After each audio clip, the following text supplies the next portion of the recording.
All right, everyone. It is Coach Joe and Susan Eileen back with our next installment of the 12 Gifts of Sobriety.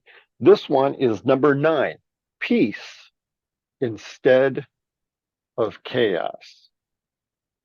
If you have been watching all of these episodes, they all build on each other. So as we have gone through this, you're trying to achieve, or you will achieve in sobriety, peace instead of what a lot of people say is a dumpster fire or the drama that's in your life.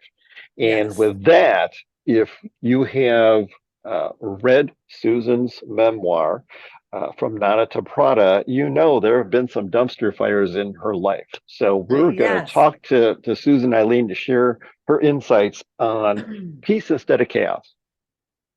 So, peace instead of chaos might be one of the most difficult transitions in recovery because when you're used to drama and dysfunction, um, what other people call peace, you call extreme boredom.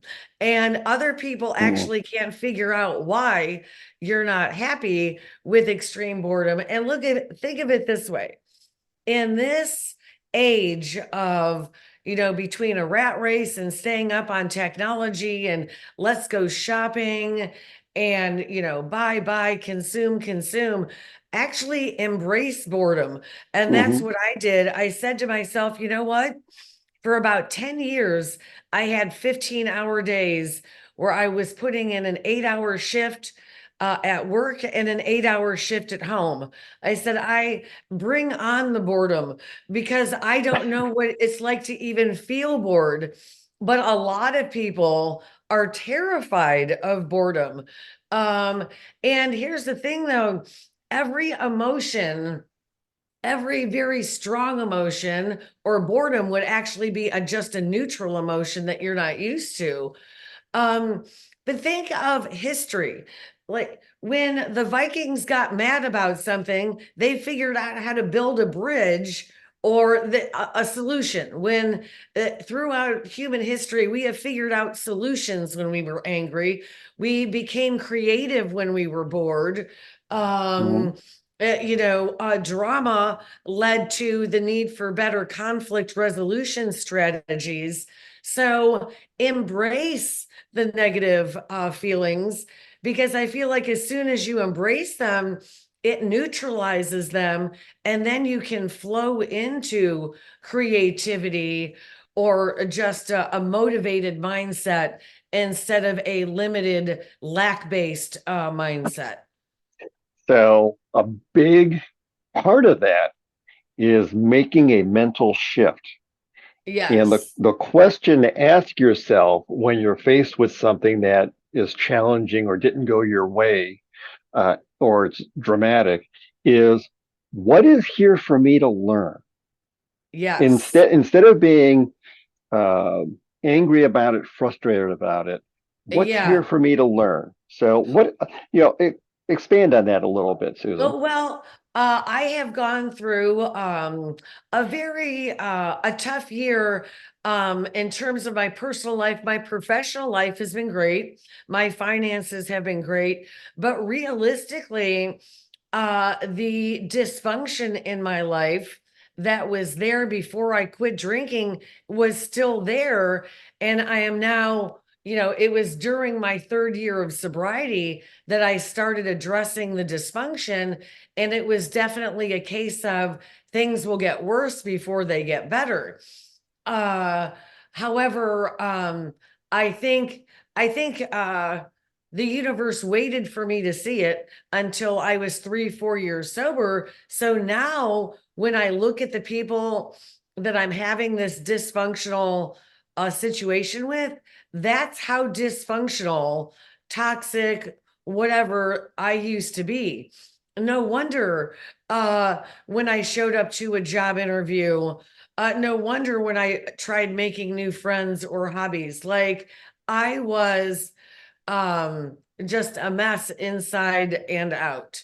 And the only way to really address any of it was to put my addiction in remission, because my addiction had become a full-time job. That's where my focus Hmm. was feeding that obsession. So everything else in my life was falling apart.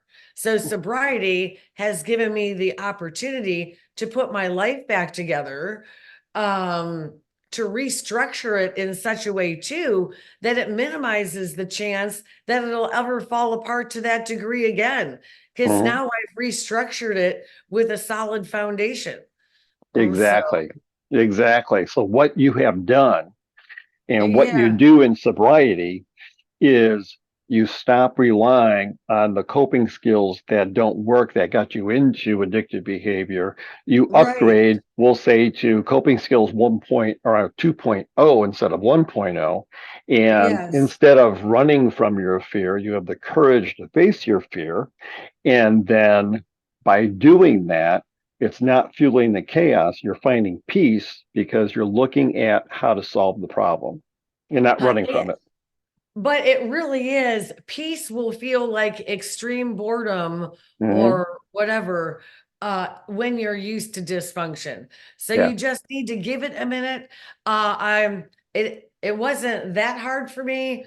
How the level of difficulty as you approach something like this does have to do with your mindset. And remember, Hmm. it's baby steps. We're not going to be really you're not going to be going through like all of these radical changes in 3 weeks. This is going to be a journey.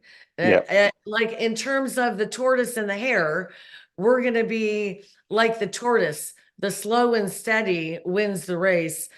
because in addiction, we are more like the hare. We're just jumping all over the place with, a little bit of effort here, a little bit of effort there, and none of it adds up enough to give us that forward momentum. Yep. Exactly. And so, two words based on what Susan was just saying: realistic expectations. Because if you have there is the thought that I lost 6 years to my addiction or 12 years to my addiction or whatever it is, and you try in your mind, you want to make up those 6 or 12 years or however long it is right away. And then, like Susan said, it's not going to happen right away. Slow and steady wins the race. So have realistic expectations of what you're trying to achieve and what your goals are, short term and long term. And you will definitely get there, but you're not going to make up all that lost time right away. Yes. So, So uh, I thank you for joining us for another mhm. gift of sobriety. And I think we have just one more left after this. We actually have three more left. So you Oh, and I are three going to, more. Oh, well, that's right. you and I are going to be talking, and so we'll give you a little teaser. So the last three are going to be acceptance instead of running, forgiveness instead of resentment, Yes. life instead of death. Yes. And that one reminds me to one or two episodes uh, before this where Susan really had a mic drop moment. And Susan Eileen said, some people don't get sober until they're in a coffin. Yes. So think about that. That Yes. one, All that of one hits home. Yes, all of us are guaranteed death. Not all of us are guaranteed a rewarding life. This program helps give you that rewarding life, and Mhm. we're only here once. That's right. That's So, right. So in honor of or in support of Dry January. At the end of this, you're going to see information on two workshops that we're doing, January 2nd and January 4th, where we're going to go into detail about the program, Breaking the Chains, the recovery coaching program, share some actionable items actual steps you can start doing now. And we look forward to seeing you again really soon. all Take right. care.